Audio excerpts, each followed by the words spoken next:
ಬಂತು. ಮಂತ್ರಿ ಪದವಿ ನಿರಾಕರಣೆ ಮಾಡುವ ಮುನ್ನ ಅವ್ರಿಗೆ ಏನಾಗತ್ತಂತಂದ್ರೆ ಕಲ್ಯಾಣದಲ್ಲಿ ಅವರಿಗೆ ಭಂಡಾರಿ ಏನು ಪದವಿಯನ್ನು ಕೊಟ್ಟಿರ್ತಾರೆ. ಭಂಡಾರಿ ಅಂತಂದ್ರೆ ಕಲ್ಯಾಣದಲ್ಲಿರುವಂಥ ಎಲ್ಲ ಏನು ಲೆಕ್ಕಪತ್ರದ ವ್ಯವಹಾರಗಳನ್ನು ಆಗು ಹೋಗುಗಳನ್ನು ಅಲ್ಲಿರುವಂಥ ಒಂದು ಏನು ಬಂಗಾರ ಆಯಿತು, ವಜ್ರ ವೈಡೂರ್ಯಗಳಾಯಿತು, ಇವುಗಳನ್ನೆಲ್ಲ ನೋಡಿಕೊಳ್ಳುವಂಥ ಒಂದು ಕೆಲಸವನ್ನು ಬಸವಣ್ಣನವರು ಮಾಡ್ತಾ ಇರ್ತಾರೆ. ಹೌದಾ?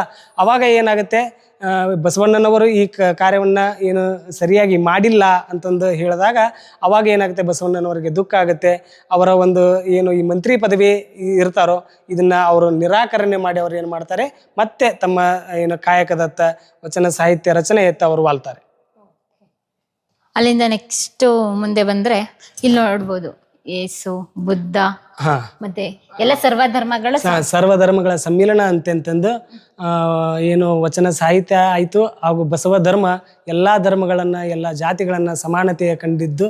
ಅದೇ ರೀತಿಯಾಗಿ ಇಲ್ಲಿ ನೋಡ್ಬೋದು ಗೌತಮ ಬುದ್ಧ ಆಗಿರ್ಬೋದು, ಅದ ನಂತರ ಮುಸ್ಲಿಂ ಧರ್ಮ ಆಗಿರ್ಬೋದು, ಅದೇ ರೀತಿಯಾಗಿ ಬೌದ್ಧ ಧರ್ಮ ಆಗಿರ್ಬೋದು. ಎಲ್ಲ ಧರ್ಮಗಳನ್ನು ಏಕತೆಯಿಂದ ಕಾಣುವಂಥ ಒಂದು ಧರ್ಮ ಯಾವುದಾದ್ರೂ ಆಗಿದ್ದರೆ ಅದು ಲಿಂಗಾಯತ ಧರ್ಮ ಅಂತಂತಂದು ಹೇಳ್ಬೋದು.